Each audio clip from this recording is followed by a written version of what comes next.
In this video, I'm gonna be showing you how to see watch history on Facebook. Go to your Facebook app and log into your Facebook account. Now tap on your profile photo here and then tap the settings. In settings and privacy, scroll down. Under your activity section, tap on activity log. Tap on your Facebook activity. And here we have to tap on manage post. Now from this post page, tap this filters, tap on categories.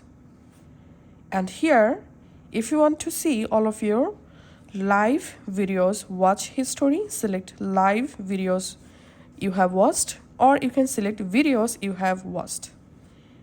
And then here you will find all of your Facebook watch history. From here, you can clear your watch history as well. So that's how you can actually see our watch history on Facebook. Thanks for watching.